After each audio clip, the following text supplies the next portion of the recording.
नमामि गजाननं गुरुब्रह्मा गुरुर्विष्णुः गुरुर्देवो महेश्वरः गुरुसाक्षात् परं ब्रह्म तस्मै श्रीगुरवे नमः। शारदा शारदाम्भोजवदना वदनाम्बुजे सर्वदा सर्वदास्माकं सन्निधिः सन्निधिं क्रियात्। गुरवे सर्वलोकानां भिषजे भवरोगिणां निधये सर्वविद्यानां दक्षिणामूर्तये नमः। ज्ञानानन्दमयं देवं निर्मलस्फटिकाकृतिम् आधारं सर्वविद्यानां हयग्रीवमुपास्महे। मालां कुण्डीं चडमरुं शूलं शङ्खं सुदर्शनं दधानं भक्तवरदं दत्तात्रेयं नमाम्यहं। काषाय वस्त्रं गरदण्डधारिणं कमण्डलं पद्मकरेण शङ्खं चक्रं गदाभूषितभूषणाढ्यं श्रीपादराजं शरणं प्रपद्ये। जितेन्द्रियगणाग्रणीरभिरतपरे ब्रह्मणि कलौ श्रुतिपधावने अत्रितनयो अवतीर्णत्वयं करात्तसुखमण्डलुः कुमतखण्डने दण्डभृत् परप्रणतवत्सलो जयति वासुदेवो गुरुः। वासुदेव सरस्वत्यै भक्तानां कामधेनवे दत्तात्रेय अवताराय टेम्बे स्वामिन्नमोऽस्तुते। नारायणं नमस्कृत्य नरं चैव नरोत्तमं देवीं सरस्वतीं व्यासं ततो जयमुदीरयेत्।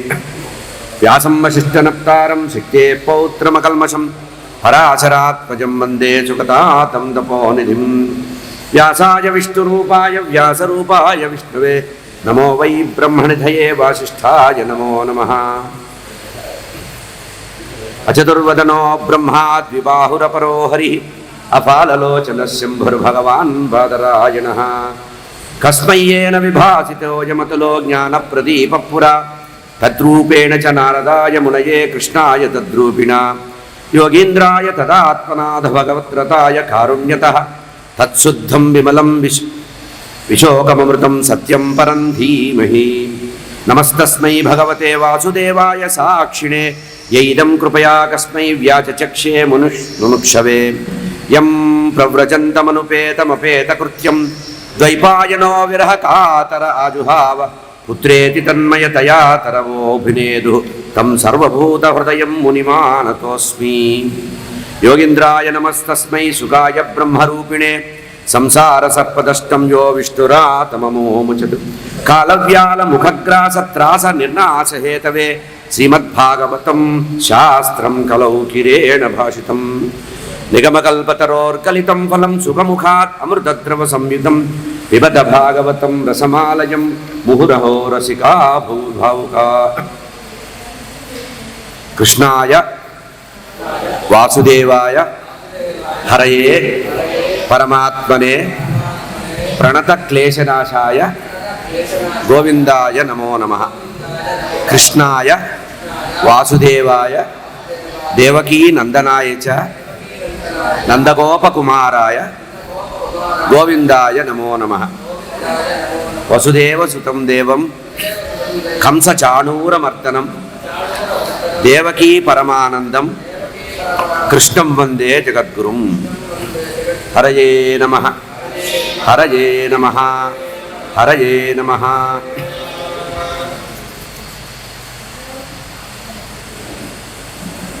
శ్రీమద్భాగవత సప్తాహ జ్ఞానయజ్ఞంలో 2 రోజులు ముగిసి 3వ రోజులో ప్రవేశించాం.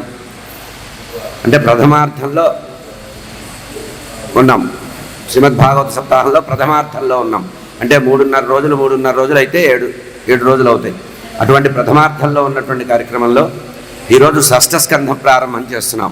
షష్ఠ స్కంధం నిన్న పంచమ స్కంధం చివరిలో నానావిధ నరకాల గురించి పరీక్షణ్ మహారాజు ఆర్ద్రతతో అడిగిన విషయాన్ని చెప్పారు.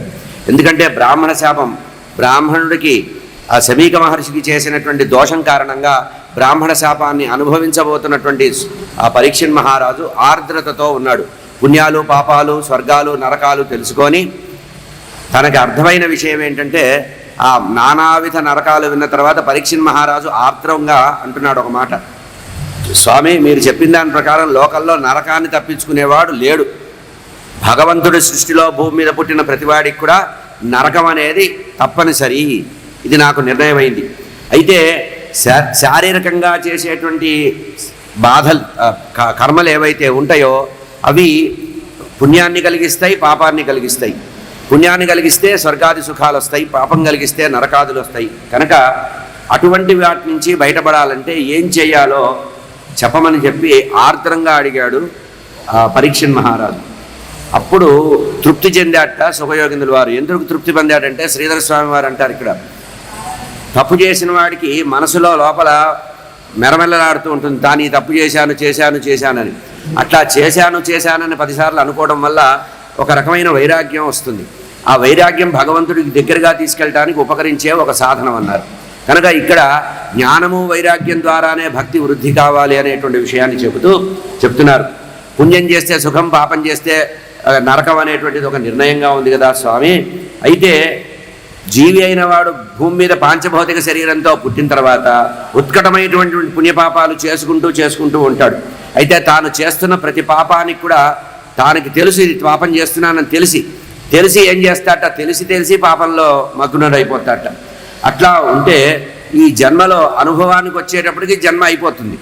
తాను పాపం చేస్తున్నాను, పుణ్యం మాత్రమే చేయాలని ఎప్పుడైతే సాధకుడైన వాడు అనుకుంటాడో ఆ అవగాహన వచ్చేటప్పటికి వాడి శరీరం వెళ్ళిపోతుంది. కనుక పాపకర్మల యొక్క పాపఫలాల్ని అనుభవిస్తున్నటువంటి జీవి ఒక జన్మని పొంది మళ్ళీ ఇంకో జన్మలో దానికి పెట్టుబడి పెట్టుకొని, అంటే పాపాన్నే పెట్టుబడిగా పెట్టుకొని జన్మ ఎత్తుతాట. పుణ్యంగా పెట్టుకొని వచ్చే జన్మ వేరే ఉంటుంది. పాపమే పెట్టుబడిగా పుట్టేటువంటి జన్మ భూమి మీద రకరకాల పాపాలకి ఆలవాలమైనటువంటి భూమిలో పుడతాట. కనుక పాపానికి ప్రాయశ్చిత్తమే ఏమన్నా ఉందా అని అడిగాడు. ఎందుకంటే తన శరీరం 7 రోజుల్లో వెళ్ళిపోతుంది కనుక ఆ లోపల ఏమన్నా ప్రాయశ్చిత్త కర్మలు ఉన్నాయా, తన గురించి కాకుండా లోకం గురించి కూడా విశాల దృక్పథంతో అడిగాట. పాపానికి ఏదైనా ప్రాయశ్చిత్తం ఉంటే చెప్పండి, ఎందుకంటే నరకం నుంచి తప్పించుకునే ఉపాయం మానవులకి రావాలి. ఇది విశాల దృక్పథంతో కరుణతో అడిగిన మాట. తన గురించి అనుకోలేదు, ఎందుకంటే తనకి నిశ్చయం అయిపోయింది. 7వ రోజున సూర్యాస్తమయం సమయంలో తనకి వెళ్ళిపోతాడు. అది బ్రాహ్మణ శాపం తిరుగులేంది. కనుక చిన్నప్పుడు తల్లి గర్భంలో ఉన్నప్పుడు ఏ అశ్వత్థామ చేత అయితే బాధించబడి బ్రహ్మాస్త్రం చేత బాధించబడ్డాడు, అప్పుడు కృష్ణ పరమాత్మ ఆదుకున్నాడు. కానీ ఇప్పుడు ఆ కృష్ణ పరమాత్మని ఈ విషయంలో ఆదుకోమని కోరదలుచుకోలే. అప్పుడు కూడా ఆయన కోరాడా, తల్లి కోరింది, ఉత్తరాదేవి కోరింది. కనుక మరణం గురించినటువంటి బాధ లేకుండా జీవులు తరించడానికి ఏం చెయ్యాలి అనే దాని విషయంలో ప్రశ్న చేశాడు. అధురేహ మహాభాగ యథైవ నరకాన్నర నానోగ్ర యాతనాన్నేవ యాతన్నే వ్యాఖ్యాయతం అర్హసి. అయ్యా, మీ ద్వారా అనేక విషయాలు తెలుసుకున్నాను. అయితే మానవుడు ఏ ఉపాయం చేత తాను చేసిన కర్మకి, పాపకర్మకి ఫలంగా క్రూరమైనటువంటి నరకయాతన పొందకుండా ఉండే అవకాశం ఏదైనా ఉంటే మానవుల్ని ఉద్ధరించడానికి చెప్పండి మహాత్మా అని అడిగారు. ఇక్కడే మనం ఆలోచించవలసింది ఏంటంటే, మనం ఏదైనా కర్మ చేసేటప్పుడు కొన్ని పాపకర్మలు చేసి కూడా భోగాలు అనుభవిస్తాం. పాపకర్మలు అబద్ధం చెప్పి భోగం అనుభవిస్తాం, తప్పు చేసి భోగాన్ని అనుభవిస్తాం. అయితే ఈ పాపం చేసేటప్పుడు వచ్చిన తాత్కాలికంగా వచ్చిన ఫలాన్ని చూసి ఆనందపడతాంట. ఏది పాపం చేస్తూ దానివల్ల వచ్చేటువంటి అవకాశం, చిన్న తప్పు చేసాం, చిన్న అబద్ధం ఆడాం, ఏదో వచ్చేసింది మనకి లాభం, అప్పుడు అనుకోమట, అయ్యో పాపం చేశామే, మనకి ఈరోజు సుఖం అనుభవిస్తున్నాం కానీ ఇది పాప ఫలితం అని అనుకోమట. కానీ భవిష్యత్తులో దీనివల్ల కర్మ ఉంటుంది, పాపకర్మ అనుభవించవలసి వస్తుందనే ఆలోచన జీవుడికి అప్పుడు రాదుట. కానీ అదే నరకయాతనలు అనుభవించేటప్పుడు గుర్తు చేసుకుంటాట. యమదూతలు కొట్టి చెప్పేటప్పుడు నువ్వు ఈ తప్పు చేసావు, దీనికి ఈ శిక్ష అన్నప్పుడు అప్పుడు హాహాకారాలు చేస్తూ ఉంటాట. అట్లాగే నవ్వుతూ పాపం చేస్తాడు, ఏడుస్తూ పాపాన్ని అనుభవిస్తాడు. ఇది వ్యతిరేకంగా ఉంటుంది. దీని నుంచి రావాలని చెప్పి అడిగాడు. దీనికి చికిత్స ఏదన్నా ఉందా అంటే, మానవుడు చేసేటువంటి పాపాలకి ఏదైనా చికిత్స ఉందా, పాపాలు పోగొట్టుకోవడానికి ఏదైనా ఔషధం ఉందా, పాప నిష్కృతి తొందరగా రావాలి అని కోరుకున్నాడు. అంటే మానవులందరికీ కూడా పాప నిష్కృతి తొందరగా కలగాలని కోరుకుంటూ దానికి సంబంధించిన ప్రాయశ్చిత్త కర్మ ఏదైనా ఉంటే చెప్పవలసిందంటే, దానికి క్వచిత్ నివర్తతే భద్రాత్ క్వచిత్ చరతి తత్పునః ప్రాయశ్చిత్త మతోస్యార్థం మన్యే కుంజర శౌచవత్. మళ్ళీ అతనే అంటున్నాడు, స్వామి, ఏనుగు తన యొక్క శరీరంలో ఉండే మురికిపోవాలని చెప్పి మడుగులో దూకుతుందట. చెరువు కానీ నది కానీ ఏదో కాసారం కానీ ఏదో అందులో దూకుతుందట. చక్కగా మలినమంతా పోయేటట్టుగా నీళ్లు జల్లుకొని కడుక్కొని తన తొండంతో తుడుచుకొని కాళ్లతో కడుక్కొని రకరకాల యాతన పడి శరీరంలో ఉండే మలమంతా పోగొట్టుకుంటుందట. కానీ ఆ ఒడ్డుకు వచ్చేటప్పుడు ఆ బురదని కూడా పూసుకుంటూ ఉంటుందట. మళ్ళీ ఆ బురదని బాగా పూసేసుకొని మళ్ళీ ఒడ్డు వచ్చిన తర్వాత దుమ్మును కూడా ధూళిని కూడా పూసుకుంటుందట. అట్లాగే మానవుడు పాపం చేస్తాడు, ఆ పాపం పోవడానికి పుణ్యకార్యాలు చేస్తాడు. ఇది తెలిసి కూడా మళ్ళీ పాపం చేస్తూ ఉంటాడు. ఏ విధంగా గజ స్నానం ఉంటుందో, కుంజర స్నానం అన్నారు, కుంజర శౌచవత్, ఏనుకుండే శౌచం ఎట్లా ఉంటుంది, పరిశుభ్రత ఎట్లా ఉంటుందంటే నీళ్లలో స్నానం చేస్తుంది, మళ్ళీ బురద కూడా పోసుకుంటుంది. కనుక ఇట్లా మానవుడు కూడా ప్రాయశ్చిత్త కర్మలు చేసుకుంటూ ఉంటాడు, పుణ్యం పాపం చేస్తూ ఇందులో తిరుగుతూ ఉంటాడు. కర్మణా కర్మ నిర్హారో నాత్యంతక ఇష్యతే అవిద్యాది అధికారత్వాత్ ప్రాయశ్చిత్తం విమర్శనం. దానికి సంబంధించిన విషయం చెప్తూ ఇక్కడ ఒక తీర్మానం చేశారండి. మనం పుణ్యకర్మలు పాపకర్మలు రెండూ చేస్తే చేసిన పాపకర్మ పుణ్యకర్మ వల్ల పోతుందా అంటే పోదు అన్నాడు. అంటే ఒక కర్మ చేయడం వల్ల పుణ్యం కానీ పాపం వస్తే అది స్థిరంగా ఉంటుంది, దాని అనుభవరూపకంగా వచ్చే వరకు అది పోదు. అంటే తెలిసి చేసినా తెలియక చేసినా పాపమే. అంటే తెలిసి ఏదన్నా పెనం మీద చేయి పెట్టినా, ఇది తెలియక పెట్టినా చేయి కాలినట్టుగానే పుణ్యపాపాల్లో కర్మలు అట్లా వస్తాయి. కర్మ నిర్హారో, ఒక కర్మ చేత ఒక పుణ్యం రాని, ఒక కర్మ చేత పాపం వచ్చినా అవి రెండు ఖాతాల్లో ఉంటాయి, కానీ పుణ్యము పాపము కలవవు. అంటే బాగా పాపం చేసిన తర్వాత ఇంకా దానికి మించిన పుణ్యం చేస్తే ఆ పాపం పోదురా నాయన, దేని అకౌంట్ దాందే అని చెప్తున్నారు. కనుక ఈ పుణ్యపాపాలన్నీ కూడా మనస్సుకు సంబంధించినవి. ఆ మనస్సును నిర్మలంగా ఉంచుకోవాలి. మౌలికమైన పరిష్కారం ఏదన్నా ఉందా అని ప్రార్థిస్తున్నాడు. ఒక రకంగా ఇక్కడ పరీక్షణ్ మహారాజుకు తెలుసు పాపానికి ప్రాయశ్చిత్తం అంతగా లేదు అని. అంటే సాధారణమైనటువంటి వాడు పాపకర్మలకి ప్రాయశ్చిత్తం చేసుకోలేడు, వాడి వల్ల అయ్యే పని కాదు. కనుక కానీ మౌలికంగా చేసినటువంటి పాపాలకి ఏదైనా ప్రాయశ్చిత్తం ఉందేమో, పెద్దవాళ్ళ ద్వారా ఏదైనా తెలుసుకునే అవకాశం ఉందేమో అని ఆరాటపడుతున్నాడు. ఆరాటపడి అడుగుతుంటే అప్పుడు ఆ సుఖయోగింద్రుల వారు చెప్తున్నారు, అయ్యా మన భారతీయ సనాతన వైదిక ధర్మంలో ఏది లేదు అనేది లేదు. అది తెలుసుకునే స్థాయికి వెళ్ళిన వాడికే అది అందుతుంది, కానీ దేనికి లేకపోలేదని చెప్పి కేచిత్ కేవలయా భక్త్యా వాసుదేవ పరాయణా అఘం ధున్వంతి కార్స్నేన నీహారమేవ భాస్కర. అయ్యా ప్రాయశ్చిత్త కర్మల వల్ల పాపం పోదు అనే మాట లేదు, శాస్త్రంలో ఉంది. కేచిత్ కేవలయా భక్త్యా, దానికి ముందుగా ఏం చెప్పాడంటే వాసుదేవ పరాయణుడైన వాడికి పాపం అంటదు, వాడు పాపం చేయాలనే బుద్ధి కూడా రాదు. ఇక్కడ మన వాళ్ళు సరిగ్గా చెప్పక ఏం చేస్తారంటే వాసుదేవ భక్తి ఉన్నవాడికి పాపం అంటదు అంటారు. అంటదు కాదు, వాడికి ఆ పాప బుద్ధి రాదు. అంటే పాపం చేయాలనేటువంటి కోరిక వాడి మనసులో రాదు అని. దీనికి ముందుగా ఏం చెప్పాడంటే సాధారణమైనటువంటి జనుల కోసం ఏం చెప్పాడంటే తపసా బ్రహ్మచర్యేణ శమేన దమేన చ త్యాగేన సత్యశౌచాభ్యాం యమేన నియమేన చ. ప్రాయశ్చిత్త కర్మలు వేదోక్తంగా చెప్పబడ్డాయి. సనాతన వైదిక ధర్మంలో ప్రాయశ్చిత్త కర్మలు చెప్పబడ్డాయి. దేనివల్ల? తీవ్రమైనటువంటి తపస్సు చేత, ఆ తర్వాత తీవ్రమైన బ్రహ్మచర్య వ్రతం చేత, శమనియమాది అష్టాంగ యోగం ఉంది కదా, ఆ అష్టాంగ యోగం ద్వారా, సాధన ద్వారా, అంటే బ్రహ్మచర్యము, మనోనిగ్రహము, బాహ్యేంద్రియ నిగ్రహము, అంతరింద్రియ నిగ్రహము, త్యాగము, సత్యము, శౌచము, యమ నియమాలు, ఇట్లా సత్యము అహింస అనే ప్రాతిపదికతో ఎవడైతే ఒకసారి ఆ పాపం నుంచి దూరం కావాలని ఈ నియమాలన్నీ పాటిస్తూ ఇంకా జీవితంలో మళ్ళీ పాపం అనే జోలికి వెళ్ళకపోతే వాడికి పాపం పరిహారం అవుతుంది. కనుక దానికి ఒక నియమం ఉంది. ఆ నియమ ప్రకారం జీవించిన వాడికి ఒకవేళ తెలియక పాపం ఏదైనా చేసినా అగమ్యంగా ఉండేటువంటి పాపం అంతా కూడా పోయే అవకాశం ఉంది. మనోనిగ్రహం ఉన్నవాడికి పాపం అంటదు. అంటే అంటదు అన్నదానికి విపులార్థం ఏంటంటే మనోనిగ్రహం ఉన్నవాడు పాపం జోలికి పోలేడు, వాడు అసలు వెళ్ళలేడు అటువైపు. అది కనుక ఇది ఒక పద్ధతి. తపసా బ్రహ్మచర్యేణ శమేన దమేన చ త్యాగేన సత్య శౌచాభ్యాం. సత్యమే కాదు, త్యాగం కూడా ఉండాలట. త్యాగేనైకే అమృతత్వ మానసు అన్నారు. కనుక త్యాగం కూడా బాగా ఉండాలి. త్యాగగుణం ఉన్నవాడికి కూడా పాపం దగ్గరికి రాదు. ఒకవేళ పాపం ఏదైనా వచ్చినా అది తొలగిపోతుంది అనేటువంటి విషయాన్ని సుఖయోగింద్రుల వారు చెప్పారు. అంటే ఏ పని చేస్తున్నప్పుడు ఆ పని మీద నిలబడ్డవాడికి పాపం అంటదు. మనం ఏదైనా ఒక పని చేస్తున్నప్పుడు, అది కర్మ చేస్తున్నప్పుడు ఆ కర్మ మీద నిబద్ధంగా ఉన్నవాడికి పాపం అంటదట. బ్రహ్మచర్య వ్రతంలో ఉన్నాడు, తూచా తప్పకుండా బ్రహ్మచర్యాశ్రమాన్ని పాటించిన వాడికి పాపం అంటదు. అట్లాగే గృహస్థుగా ఉన్నాడు, గృహస్థుగా ఉండి పరిమితమైన జీవితాన్ని కోరికలు తక్కువ పెట్టుకొని ఆయా పుణ్య పర్వదినాలు శుచిగా ఉంటే వాడికి గృహస్థాశ్రమంలో ఉన్నా పాపం అంటదు. అప్పుడప్పుడు దానాలు చేస్తూ కర్మలు చేస్తూ సత్కర్మలు చేస్తూ ఉంటే జీవులందరితో మైత్రీభావాన్ని కలిగి కరుణరసంతో ఉంటే వాడికి పాపం అంటదు. లేదు తీవ్రమైన వైరాగ్యం వచ్చింది, వానప్రస్థాశ్రమం సన్యాసాశ్రమంలోనూ ఉన్నాడు, అక్కడ కూడా ఆ ఆశ్రమ ధర్మాలన్నీ చక్కగా పాటిస్తే ఆశ్రమ ధర్మాలు పాటించిన వాడికి పాపం అంటదు. కనుక శమధమాదులు అనేది వారికి అందరికీ చెప్పినప్పటికి కూడా విశేషంగా శమధమాదులు బ్రహ్మచారికి వానప్రస్థ సన్యాసులకి ఎక్కువగా చెప్పారు.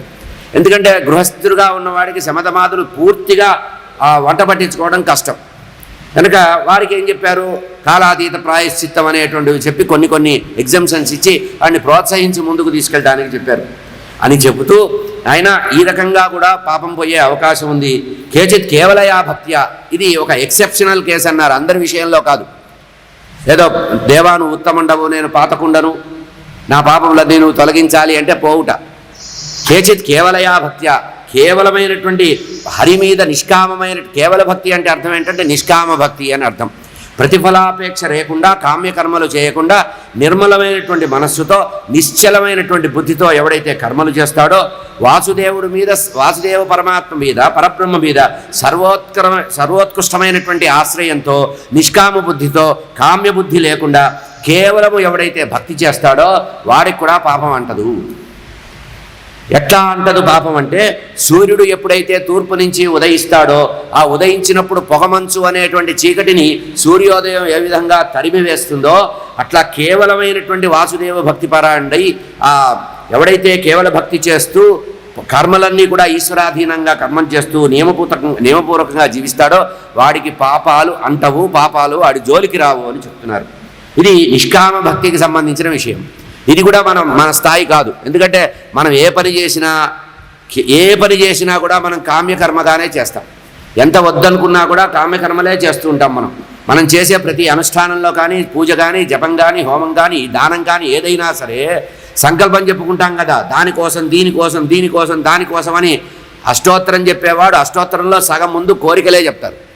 కనుక మనలాంటి వాళ్ళ కోసం కాదు. కేచిత్ కేవలయా భక్త్యా, కేవల భక్తి ఎవరికైతే ఉంటుందో, నిర్గుణమైనటువంటి భగవంతుణ్ణి ఎట్లా ఉపాసిస్తాడో అటువంటి శుద్ధమైనటువంటి చిద్ఘనమైనటువంటి భక్తి ఎవరికైతే ఉంటుందో ఆ భక్తి ఉన్నవాడికి పాపము దగ్గరికి రాదు. నతథా అహవాన్ రాజన్ పూయతే తప ఆదిప యథా కృష్ణార్పిత మనః పూరుషన్ని సేవయా. దానికి కూడా చెప్తున్నారు, ఇంద్రియాలన్నీ కూడా భగవంతుడిచ్చినటువంటి జ్ఞానేంద్రియ కర్మేంద్రియాలన్నీ కూడా ఈశ్వరార్పణ కోసమే, ఈశ్వర సమర్పణ చేస్తూ మనకుండే సర్వ ఇంద్రియ పరిజ్ఞానము, ఇంద్రియ పుష్టి, ఇంద్రియ శక్తినంతా కూడా కృష్ణ పరమాత్మ యొక్క చరణారవిందాల మీద ఎవడైతే సమర్పిస్తాడో వాడికి కూడా పాపం రాదు. వాడు పాపం జోలికే వెళ్ళడు అనే అర్థాన్ని చెప్పారు ఇక్కడ. శ్రీకృష్ణ శరణం మమ అని మనం ఏ పని చేసినా కూడా ఆ పనిలో పరమాత్మ పాప బుద్ధిని రాకుండా కాపాడతాట. అది భగవద్నామం చేయడం వల్ల వచ్చే పుణ్యం ఏంటంటే చెడు వాసనలు మనకి రావు, చెడు ఆలోచనలు మనకు రావు. కనుక ఈ చెడు ఆలోచనలు రాకుండా ఉండేటువంటి పరిస్థితిని తీసుకురావాలని చెప్పి దానికి సంబంధించినటువంటి అనేక మార్గాలు చెప్పారు. ఇందాక మనం చేసినట్టుగా ఒక కర్మ వల్ల ఇంకొక కర్మ బాధించబడదు లేదా పోదు. సత్కర్మల వల్ల దుష్కర్మలు పోవు. దుష్కర్మల ఫలితమే, సత్కర్మల ఫలితమే. కర్మణా కర్మనిర్హార హ్యాత్యాంతిక ఇష్యతే అవిద్యాధికారిత్వాత్ ప్రాయశ్చిత్తం విమర్శనం.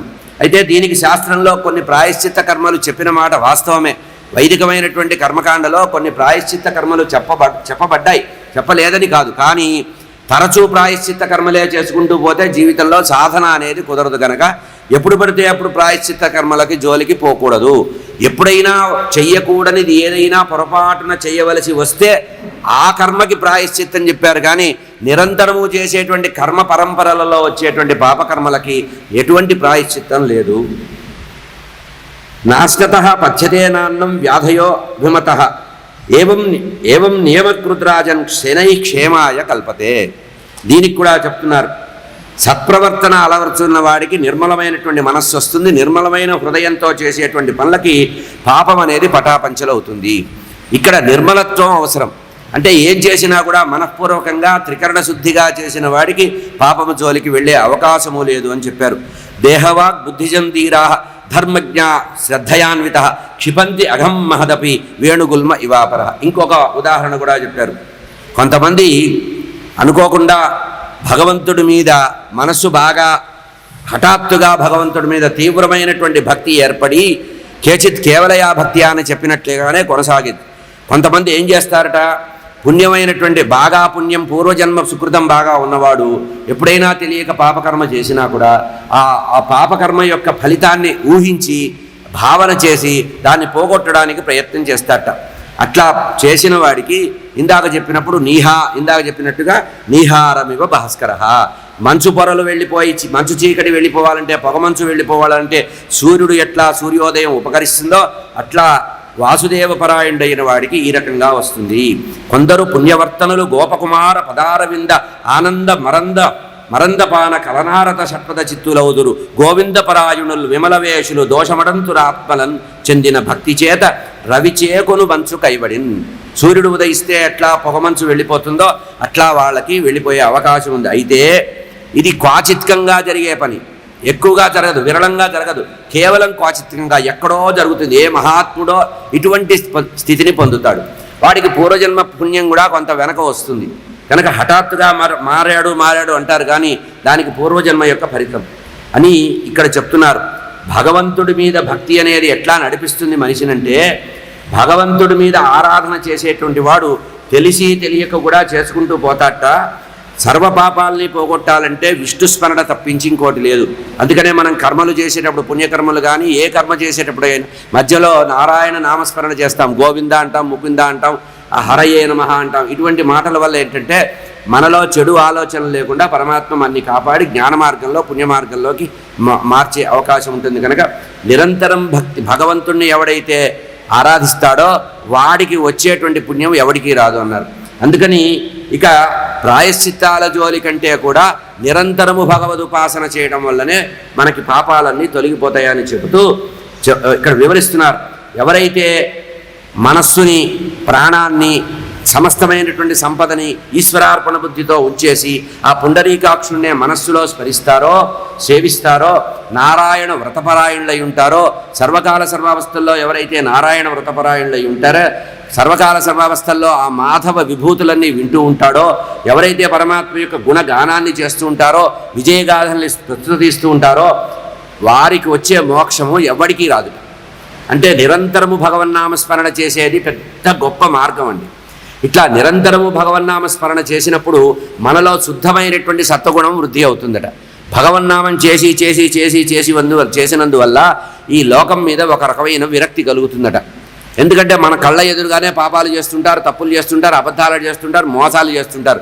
ఇదంతా మనం భగవన్నామం చేసే సమయంలో వాళ్ళని చూసినప్పుడు ఆ విషయం మీద మనకు విరక్తి కలుగుతుందట, విముఖత కలుగుతుంది, వైముఖ్యత వస్తుంది. అట్లా రావడం వల్ల నువ్వు పాపం చేయవు. అంటే పాపం చెయ్యకుండా ఉండేటట్టు చేస్తాడు భగవంతుడు, అంతేగాని పాపం కడుగుతాడని అనుకోవద్దు. పొరపాటున తెలియక చేసిన పాపాన్ని పోగొడతాడు, కానీ ఆ తర్వాత నువ్వు భగవన్నామాన్ని కొనసాగించినట్లయితే ఆ పాపం జోలికి నిన్ను వెళ్లకుండా నిన్ను శుద్ధ సత్వగుణం వైపు నడుపుతాడు. అంటే రజోగుణం తమోగుణం దగ్గరికి రానివ్వకుండా సత్వగుణం నీ వెంట ఉండేటట్టు చేస్తాడు అని చెప్తున్నారు. కనుక మాధవ కథలందు ఆసక్తి ఉండాలి, బాహ్యేంద్రియ అంతరేంద్రియ నిగ్రహం కలగాలి. ఇంద్రియ నిగ్రహం కలిగి ఈ ఇంద్రియాలని వశంలో పెట్టుకొని మనసును కూడా తన వశంలో పెట్టుకున్న వాడికి ఇటువంటి పాపం రాదు అని చెప్తున్నారు. ఇక దీనికి ఇంకొక ఉదాహరణ చెప్పాడు.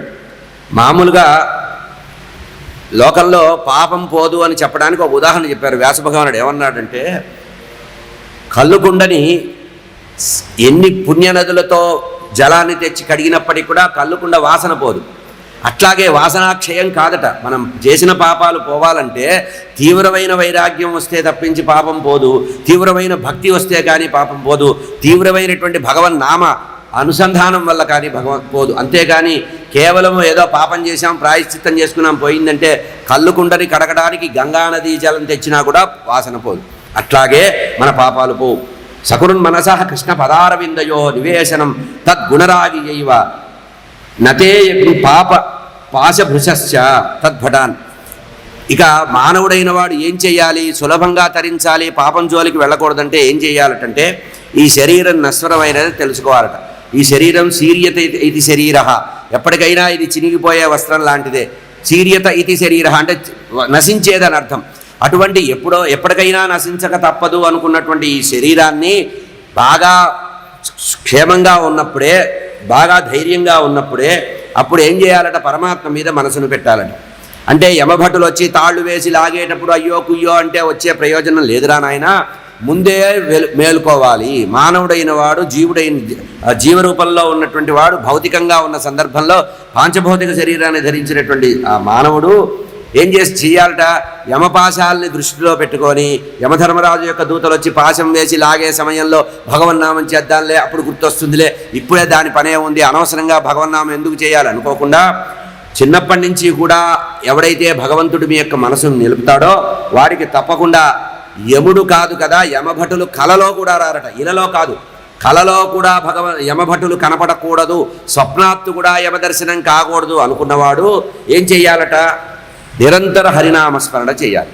భగవన్నామాన్ని తదేకంగా ఎవడైతే చేస్తాడో వాడు మహాభక్తుడైతాడు, పాపకర్మల జోలికి వాడు పోడు అని చెబుతూ, నాయనా నీకు భగవంతుణ్ణి చేరేటువంటి అనేక మార్గాలు ఉపదేశిస్తూ వస్తున్నాను నాయనా పరీక్షణ్ మహారాజా. ఇప్పుడు నీకు బాగా అర్థం కావాలంటే నువ్వు చాలా వేదన పొందుతున్నావు కదా, ఆ వేదన పోగొట్టడానికి పూర్వకాలంలో జరిగినటువంటి ఒక ఇతిహాసం చెప్తాను అన్నారు. ఇది మామూలుగా దేవదూత యమదూత సంవాదము అని శ్రీమద్భాగవతంలో చెప్పబడింది. దాన్ని మన వాళ్ళు అర్థం చేసుకోవడానికి అజామిళోపాఖ్యానం అని పేరు పెట్టారు. కానీ యథార్థంగా మూలంలో వ్యాస భగవానుడు చెప్పింది ఏంటంటే విష్ణుదూత యమదూత సంవాదము, ఆయన పెట్టిన పేరు అది. అక్కడ చెప్పబడేటువంటి విషయం ఏంటంటే ఒకానొక బ్రాహ్మణ కుమారుడు యొక్క కథని చెబుతున్నాను. అంటే పాపం వచ్చినప్పటికి కూడా పూర్వజన్మ ప్రాక్తనమైనటువంటి పుణ్యం ఉండడం వల్ల భగవంతుడి మీద మనసు నిలబడుతుంది. శరీరం వదిలే సమయంలో యమభటులు వచ్చే సమయంలో కొంతమందికి అనుకోకుండా ఆ భగవంతుడు ఒక చిన్న పరిణామం తీసుకొస్తాడు, చిత్తవృత్తి నిరోధానికి కారణమవుతాడు. అటువంటి కథ ఒకటి చెప్తాను వినవలసిందని. కన్యాకుబ్జే ద్విజః కశ్చిత్ దాసీపతి రజామిళ నామ్నా నష్ట సదాచారో దాస్య సంసర్గ దూషిత. ఇది అజామిళోపాఖ్యాన ప్రారంభంలో చెప్పిన మాట. విష్ణుదూత యమదూత సంవాద రూపమైనటువంటి ఈ ఉపాఖ్యానాల్లో చెప్తున్నారు. అయ్యా, కన్యాకుబ్జం అనేటువంటి ఒక మహానగరం ఉంది. అక్కడ ఒక వేదవిధుడైనటువంటి ఒక బ్రాహ్మణోత్తముడు ఉన్నాడు, మహాపండితుడు, రాజుగారి చేత అనంతంగా గౌరవించబడేటువంటి వ్యక్తి. అతనికి ఒక కుమారుడున్నట్ట. వాడు ఎవడట? వ్యాస భగవానుడు వాడిని పరిచయం చేస్తూ వాడి గురించి చెప్పలా, వాడి గుణం గురించి మొదలు చెప్పారు. దాసీపతి అన్నారు. వాడికి పేరు ఒకటి ఏడ్చింది. కానీ వాడిని ఏం చేశాడట? వాడు ఒకప్పుడు మంచి పేరుతోనే, తండ్రి పెట్టిన పేరు చాలా గొప్పదే, కానీ వాడు ఆ సాధించుకున్న పేరేమిటి? దాసీపతి అని పెట్టుకున్నాడు. అంటే ఒక దాసికి ఒక ఉంపుడు కత్తెని ఉంచుకొని దాని ద్వారా సంతానం పొందుతూ భోగాన్ని అనుభవిస్తున్నాడు. మహాపాపిగా వచ్చాడు. వేద కుటుంబంలో పుట్టాడు, వేదాధ్యయనం చేశాడు, నియమపూర్వకంగా బ్రహ్మచర్య వ్రతమంతా చేశాడు, వివాహం చేసుకున్నాడు, చాలా పరుచుదైనటువంటి భార్య ఇంట్లో ఉంది. ఇన్ని ఉండి కూడా వాడి యొక్క ప్రారబ్ధ కర్మ చేత, అంటే దుష్ట దర్శనం వల్ల, చూడకూడని వస్తువుని చూడడం వల్ల వాడు ఏమైపోయాడు? దాసీపతిగా మారాడు. కన్యాకుబ్జే ద్విజః కశ్చిత్ దాసీపతి రజామిళ నామ్నా అజామిళ నామ్నా నష్ట సదాచారో దాస్యాం సంసర్గ దూషిత. వాడు వాడి ప్రవర్తన ద్వారా లోకల్లో అందరి చేత దూషించబడుతున్నాడు. పుట్టింది వేద కుటుంబమే, వైదిక కుటుంబంలోనే పుట్టాడు, కానీ దురాచార భూయిష్ఠుడయ్యాట. అట్లా దురాచారానికి లోనై వాడు చెయ్యకూడని పాపాలన్నీ చేశాడు. దాస్యాహ, ఒక దాసికి లొంగిపోయాట. దాసికి లొంగిపోయి ఆమె ద్వారా సంతానాన్ని పొందాడు. ఇది వ్యాస భగవానుడు చెప్తే తెలుగు భాగవతంలో దీనికి 1కి 2కి చెప్పాడు. ఎందుకంటే ఆ అజామిడు అంటే ఆ భాగవతోత్తముడికి ఆ తెలుగులో భాగవతం రాసేటప్పుడు చాలా కసి ఉంది. ఏమన్నాడు? ఒక్క మాట చెప్పలే. పాపం వ్యాసుడు ఒక్కటే అన్నాడు, దాసీపతి అని, నష్ట సదాచారుడు అన్నాడు, అంతే. అంతవరకే. కొంచెం వైదిక భాష కొంచెం ఉదాత్తంగా ఉంటుంది కదా, కానీ తెలుగులోకి వచ్చేటప్పటికి బండబూతులు తిట్టి వదిలిపెట్టేశాడు. ఆ అజామిళుని ఇష్టం వచ్చినట్టు తిట్టాడు. చూడండి, కన్యాకుబ్జ నగరమున కలడు బ్రాహ్మణుడు. ఇంతవరకే మంచి మాట. ఈ పద్యం మొత్తంలో ఒకటే మాట. కన్యాకుబ్జ నగరంలో ఒక బ్రాహ్మణుడు ఉన్నాడు. వాడు అజామిళుడు అనగా వాడి పేరు అజామిళుడు.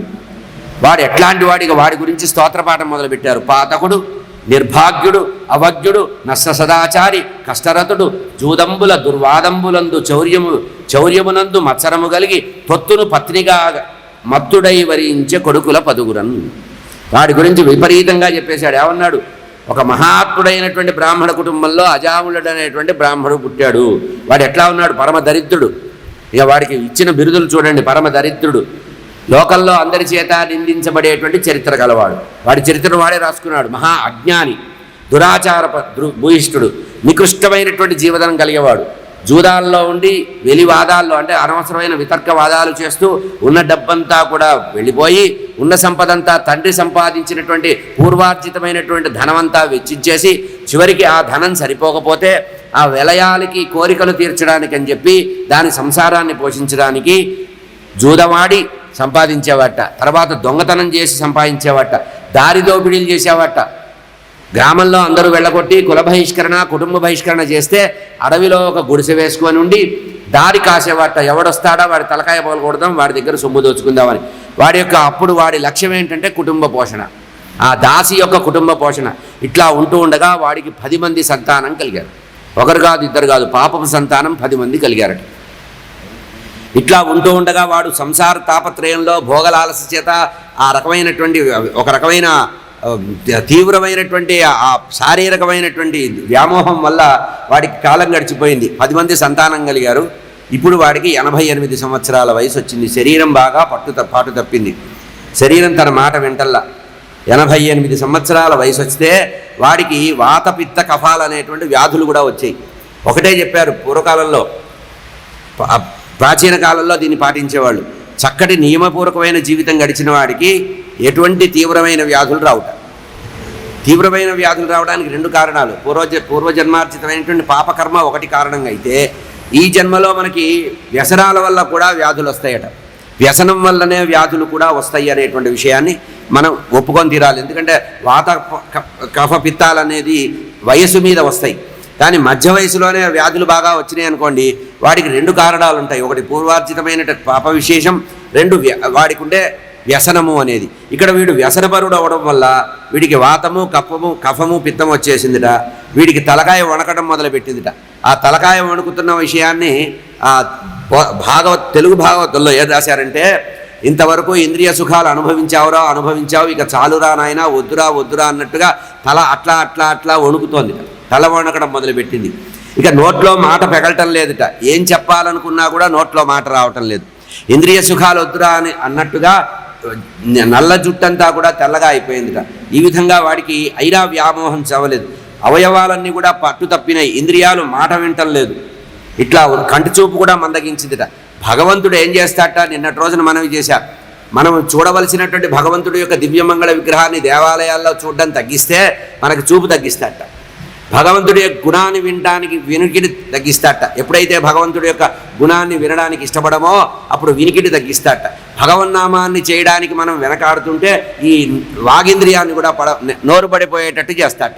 అంటే భగవంతుడు ఇచ్చినటువంటి ఇంద్రియాలని భగవంతుడి సేవకు ఉపయోగించకపోతే, రోజు దేవాలయానికి వెళ్ళి భగవంతుడి సేవ చేసి దేవాలయాన్ని కడిగి శుభ్రం చేయడం చేస్తే వాడు చచ్చే వరకు నడుస్తూనే ఉంటాట.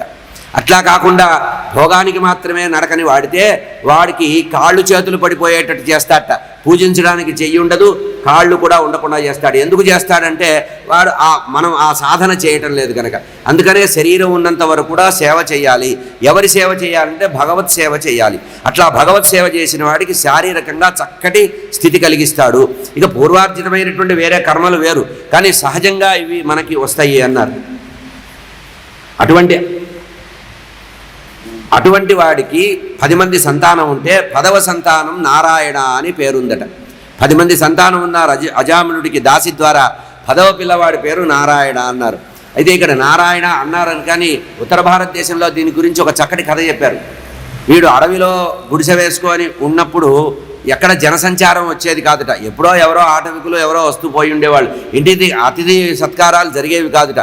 వీడు ఎంతసేపటికి దొంగతనాలు చేయడం తప్పించలేదు కదా. ఒకనొక రోజున దొంగతనానికి వెళ్ళాట. వెళ్తే ఒక సాధువు, ఒక సన్యాసి, యోగీశ్వరుడు ఆ మార్గంలో నుంచి వస్తూ అడవిలో వస్తే దాహం అయిందట, బాగా దప్పిక అయిందట. ఆ దప్పికైతే నీళ్లు తాగుదామని ఈ అజామినుడు అరుగు మీద కూర్చున్నట్ట. లోపల దాసి ఉందిట. ఆమె బయటకు వచ్చి, ఎవరినైనా ఏం కావాలంటే, ఏం లేదమ్మా కొంచెం దాహం అవుతోంది, దాహం తీర్చమన్నారట. అంటే ఈ పసిపిల్లవాడిని కూడా వెంట పెట్టుకొని వచ్చిందిట. పిల్లలు తల్లుల యొక్క కొంగు పట్టుకొని తిరుగుతారు కదా. వచ్చేటప్పటికి ఆయన అన్నట్ట, అమ్మా ఈ పిల్లవాడెవరు అని. అంటే నా కుమారుడే అని అనేటప్పటికి, ఏమిటమ్మా పేరు, బుద్ధుగా ఉన్నాడన్నట్ట. అంటే ఇంకా పేరు పెట్టలేదండి. అంటే ఎంతమందికి పేరు పెడతాడు, వాడు వ్యసనపరుడు కదా. పిల్లలు కనడమే కానీ వాడికి పేరు పెట్టే సంస్కారం కూడా వాడికి లేదు. అంత వ్యామోహంలో ఉండిపోయాడు, వ్యసనాల్లో. అప్పుడు ఆయన అన్నట్ట, అయ్యో పేరు పెట్టలేదా, నారాయణ నారాయణ నారాయణ అని భగవన్నామం చేశాట. ఎందుకంటే పిల్లలకి పేరు పెట్టకపోతే అది అశుభం అనే ఉద్దేశంలో పిల్లవాడు పెరుగుతున్నాడు, మరీ 2-3 సంవత్సరాల వయసు ఇచ్చినా పేరు పెట్టలేదు కనుక నారాయణ నారాయణ అనుకున్నట్ట. అప్పటి నుంచి తల్లి ఏం చేసిందిట, ఓహో మహాత్ముడు పేరు పెట్టాడని ఆ పిల్లవాడికి నారాయణ అనేటువంటి పేరే వ్యవహారంలో పెట్టిందిట. అంటే పిల్లవాడికి భగవన్నామం కూడా వాడు సంకల్పపూర్వకంగా పెట్టలేదు చూడండి, అంటే పేరు కూడా వాడు పెట్టింది కాదుట, అది ఈశ్వరార్పణ, ఈశ్వరుడు చేసినటువంటి మాయలో వాడికి ఎప్పుడో ఏదో పుణ్యం ఉంది, అంటే వాడు ఆచారపరుడుగా పుట్టాడు, ఆచార కుటుంబంలో పుట్టాడు కనుక ఆ పుణ్యం కూడా వెంట వచ్చింది. అట్లా ఉంటే ఆ చివరి పిల్లవాడికి నారాయణ అనేటువంటి పేరు రావడం ఉంది, వాడు పెట్టారట. ఈ పిల్లవాడిని ఎప్పుడైతే నారాయణ పేరు చాలా ఆనందంగా ఉందిట, తండ్రి పిలవడానికి పిల్లవాడి పేరు చాలా ఆనందంగా అనిపించి ఆ పిల్లవాడిని నారాయణ నారాయణ అంటూ వాడితోనే ఆడటం మొదలుపెట్టాడు. ఇంతమంది పిల్లలున్నా వాళ్ళందరూ పెరిగి పెద్దవాళ్ళు అవుతున్నారు. చివరి పిల్లవాడు చిన్నగా ఉన్నాడు, వీడా తిరగలేడు, ఎక్కడికి వెళ్ళలేడు, అప్పటికే వృద్ధుడైపోయాడు, 88 సంవత్సరాలు అయినాయి, నడవడానికి కూడా యోగ్యం కాకున్న సమయంలో ఇంట్లో అరుగు మీద పడి ఉండేవాట. ఈ పిల్లవాడు ఎదురుగా ఆడుకుంటున్న వీడికి ఎట్లా వ్యసనం తయారైందంటే పిల్లవాడితో నిద్రపోయినా, స్నానం చేసినా, భోజనం చేసినా, ఏం చేసినా ఆ పిల్లవాడితోనే చేసేవాట. అట్లా పిల్లవాడితో చేస్తూ వాడిని తలుచుకుంటూ వాడి ద్వారానే మొత్తం సర్వము కూడా వాడినే భావన చేస్తూ ఉండేవాట. వాడి గురించే ఆలోచించి తపన చెందేవాట. పాన భోజన కృత్యంబులు వాడితో గడిచేవిట, అంటే పడుకోవడం కానీ, స్నానం చేయడం కానీ, నిద్రపోవడం కానీ, ఆహారం తీసుకోవడం కానీ, ఏవైనా సరే ఇట్లా ఉంటూ ఉండగా ఎవరికైనా మృత్యు అనేది ఒకటి సమయం ఉంది కనుక ఆ మృత్యు సమయం ఆసన్నమైందట అజామిళుడికి. ఎప్పుడైతే మృత్యు సమయం ఆసన్నమైందో యమదూతలు, యమధర్మరాజు ఆ చిత్రగుప్తుడి ద్వారా వీడి చరిత్ర అంతా, వీడి భోగట్ట అంతా చదివించుకొని వినిపించి వీడిని ముందు చాలా కఠినమైన పాశాలు కట్టి లాక్కురాండిరా అన్నట్టు యమధర్మరాజు. ఎందుకంటే మహాపాపి, ఇంతకంటే పాపి ఎవడు దొరకడు, వీడిని కట్టుకురాని 3 దూతల్ని పంపించాట. యమదూతలు 3 వచ్చారు. ఆ సమయం ఎట్లా ఉంది, సమయే వర్తతే వర్తమానోజ్ఞ మృత్యుకాల ఉపస్థితే, వాడికి పోయే కాలం, శరీరం వదిలిపెట్టే సమయం అంటది. మతించకారతనయం బాలే నారాయణాహ్వయం. ఇట్లా యమదూతలు పైనుంచి దిగబోతున్నారు. అవతల రోడ్డు మీద ఆడుకుంటున్నాడు పిల్లవాడు, అజామినుడు చివరి కొడుకు నారాయణుడు. ఆ సమయంలో ఆ పిల్లవాడిని పిలిచాట. ఆ పిల్లవాడిని 1-2 సార్లు కాదు, 3 సార్లు పిలిచాట. హ్రస్వము దీర్ఘము ప్లుతము అంటారు, ప్లుతంతో పిలిచాట, పెద్దగా పిలిచాట. ఆ పిలిచే సందర్భమే వీడి అదృష్టం తిరగడానికి కారణమైంది. అయితే ఈ పిలిచే సమయంలో సందర్భం ఏమిటంటే పిల్లవాడు అక్కడ ఆడుకుంటున్నాడు, యమదూతలు పైనుంచి వస్తున్నారు. ఆ యమదూతల యొక్క దర్శనం జరిగింది. ఎవరికైనా సరే అంత్యకాలంలో యమదూతల యొక్క దర్శనం జరుగుతుంది. నేరుగా యమధర్మరాజు వస్తే యమదర్శనమే అవుతుంది, లేకపోతే యమదూతల దర్శనం అవుతుంది. కనియన్ బ్రాహ్మణుడు అంత్యకాలమున వీకన్ రోష నిశ్చూతులన్ ఘనపీనోష్ట వికార వక్త్ర విలసద్ గర్వేక్షణోపేతులన్ జనసంత్రాన కరోద్యతాయత సుపాశశ్రేణికి హేతులన్ హనన్ వ్యాప్తి విభూతులన్ యమపురిన్ మాతలన్ నేతలన్. యమధర్మరాజు యొక్క దూతలు చేతిలో గట్టిగా నల్లటి తాళ్ళు పట్టుకున్నారట.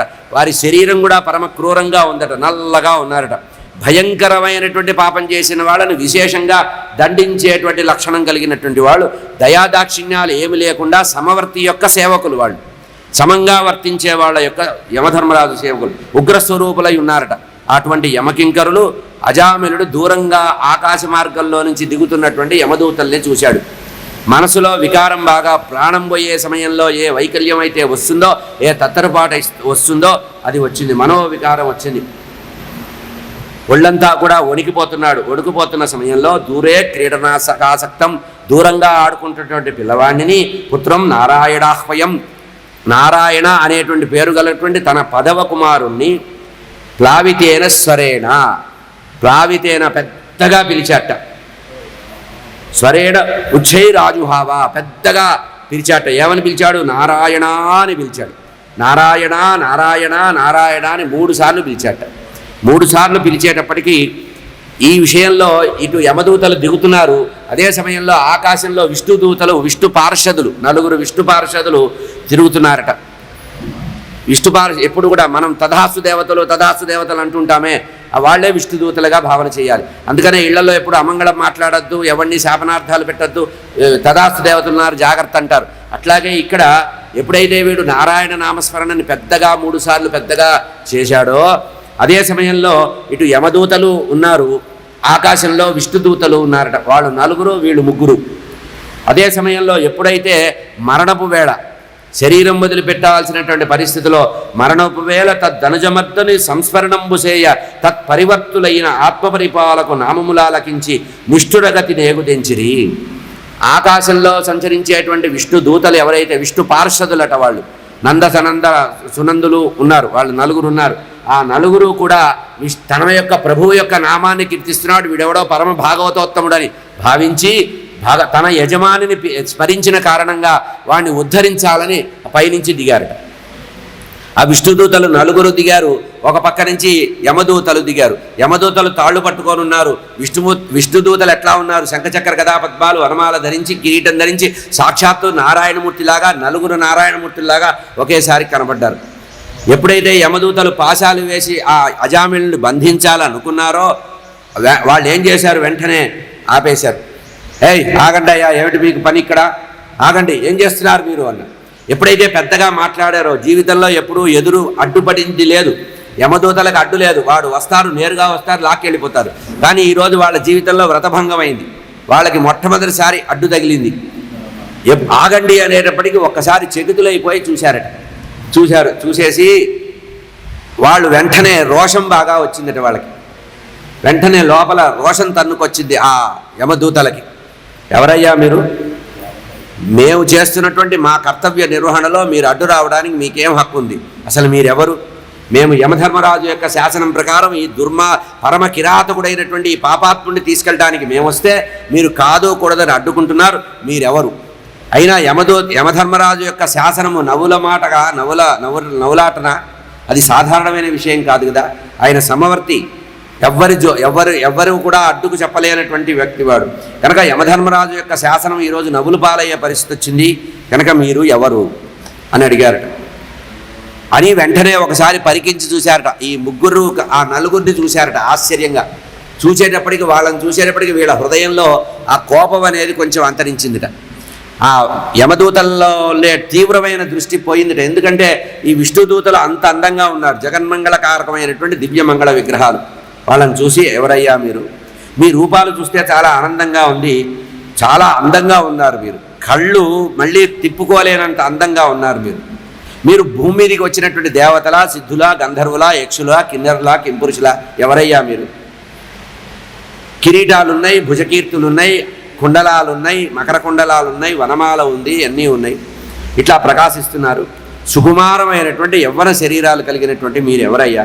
చెప్పవలసింది అని వాళ్ళ యొక్క శరీరంలో ఉండే ఆభరణాలని, ఆయుధాలని తలుచుకొని వాళ్ళు ఆశ్చర్యపోయారట యమదూతలు.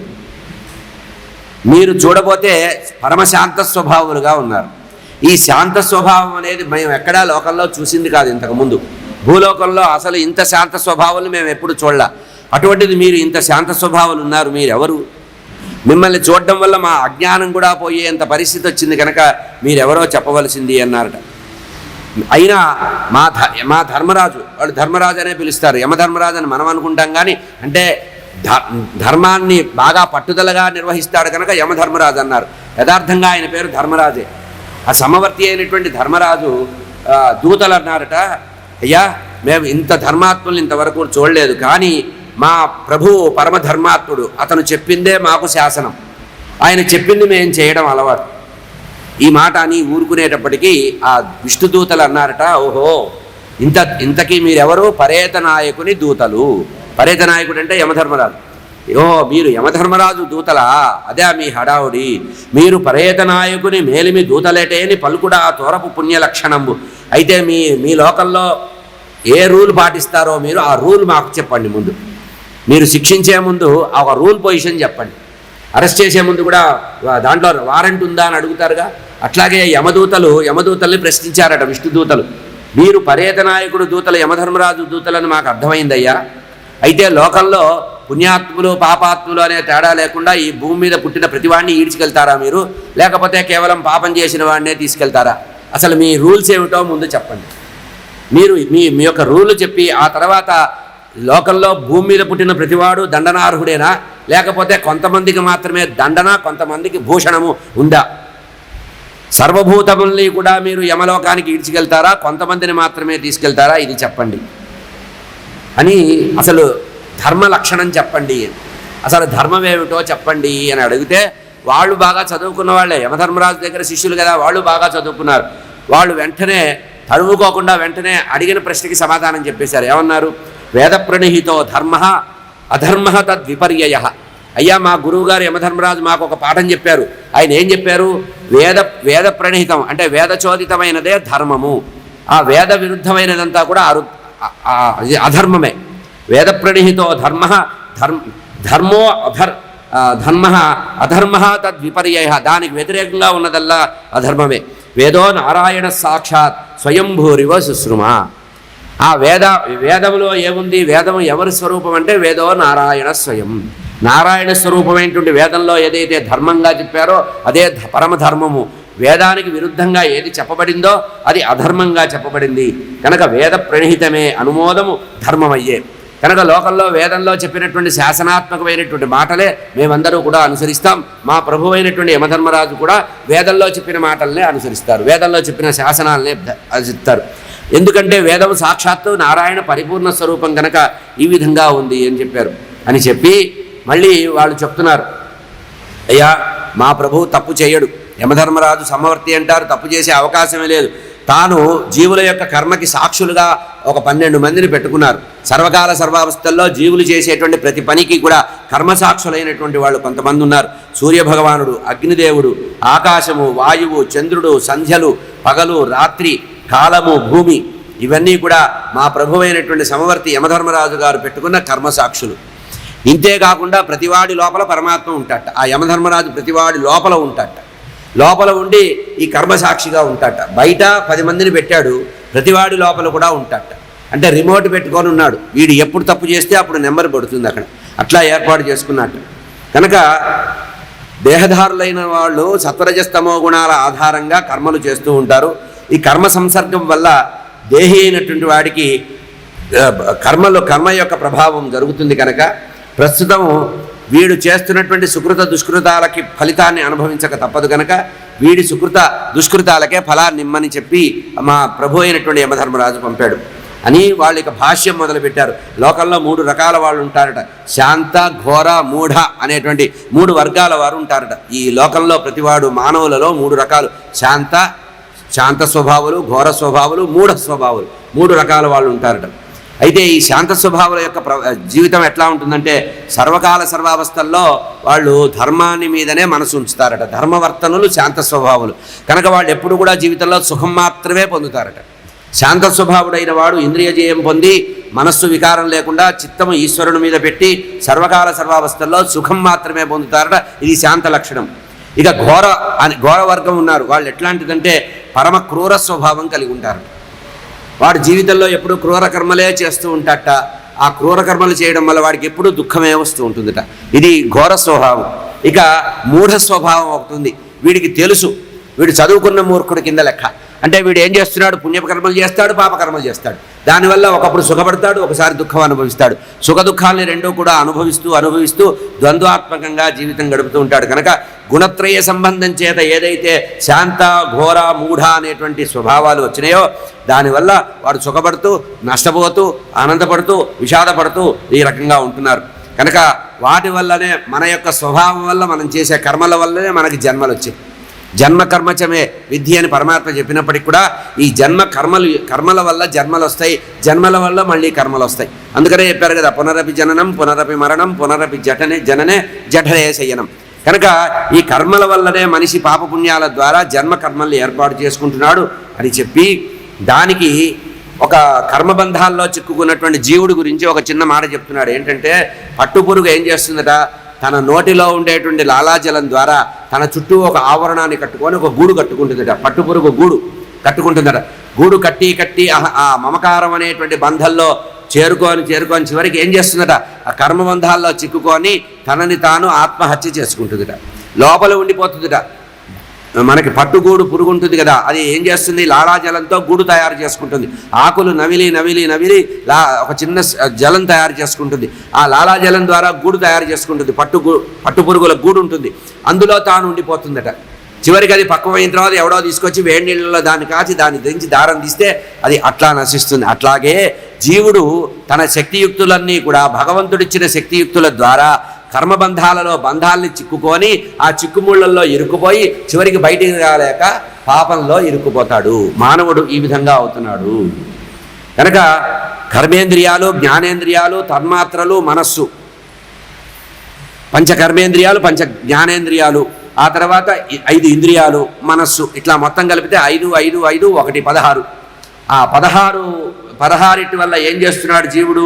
కర్మ సంబంధమైనటువంటి వాసనలతో ఆ సంబంధమైనటువంటి సంస్పర్శ కలిగి చిక్కుకుంటున్నాడు, కర్మబంధాల్లో చిక్కుకుంటున్నాడు. ఆ చిక్కుకుపోయి సత్వగుణాన్ని పోగొట్టుకొని రజోగుణము తమోగుణం ద్వారా వాడు కష్టాలు అనుభవిస్తున్నాడు. ఈ సత్వగుణం వల్ల హర్షాన్ని, రజోగుణం వల్ల శోకాన్ని, తమోగుణం వల్ల భయాన్ని పొందుతున్నట్ట. ఈ 3 గుణాలు భగవంతుడు మనకిచ్చాడు. సత్వరజస్తమో గుణాలు ఈశ్వర సంకల్పం చేత భగవంతుడు సృష్టించాట. అయితే దీంట్లో ఏం చేస్తాట? ఈ లింగ శరీరం అంటే పాంచభౌతిక శరీరాన్ని లింగ శరీరం అంటారు. ఇది వెళ్ళిపోయిన తర్వాత వచ్చేది యాతనా శరీరం. ఈ లింగ శరీరంతో ఏం చేస్తాట? సత్వగుణ స్వభావం కలిగి ఉన్నవాడు ఆనందపడతాట. వాడిలో ఎప్పుడైతే సత్వగుణం అంటే మన లోపల 3 ఉంటాయి, సత్వగుణము, రజోగుణం, తమోగుణం ప్రతివాడి లోపల ఉంటాయి, అంతరాంతరాల్లో ఉంటాయి. సత్వగుణం బాగా ప్రకాశమైనప్పుడు ఆనందపడతాడు, మంచి పనులు చేస్తాడు, సుఖపడతాడు. రజోగుణం బాగా బయటకు వచ్చినప్పుడు నేను ఇంతటి వాడిని బాగా అహంకరించి శోకాన్ని అనుభవిస్తాట. ఈ ఒక్కొక్కప్పుడు తమోగుణం వస్తుంది, కోపము, అహంకారం బాగా వచ్చి దానివల్ల భయం పొందుతాట, శత్రు భయాన్ని పొందుతాడు. కనుక జీవుడు ఇవి కల్పించుకున్నవే. అంటే గుణాలు భగవంతుడు ఇచ్చాడు.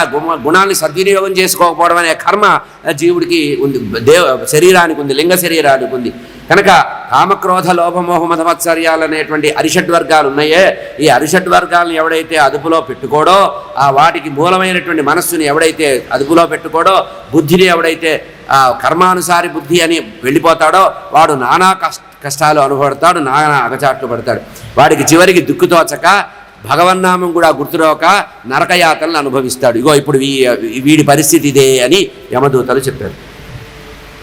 అని పూర్వజన్మలో మంచి పనులు చేస్తే ఆ మంచి పనుల యొక్క ఫలితాన్ని అనుభవిస్తారు. కానీ వీడు పూర్వకాలంలో బ్రాహ్మణ కులంలో జన్మించాడు. ఉత్తమమైనటువంటి వీళ్ళు యమదూతలు చెప్తున్నారు, వీడి చరిత్ర అంతా చెప్తున్నారు. పూర్వం బ్రాహ్మణ కులంలో వీడు జన్మించాడు, వైదిక సంస్కారం అంతా చేశాడు, వేదాధ్యయనం పూర్తిగా చేశాట, వేదాన్ని బాగా చదివాడు. అప్పుడు యుక్త వయస్సు వచ్చేటప్పటికి తండ్రి నవయవ్వన రాగానే అతనికి వివాహం చేశాట. వివాహం చేసి ఆ భార్యని కాపురానికి తీసుకొచ్చారట.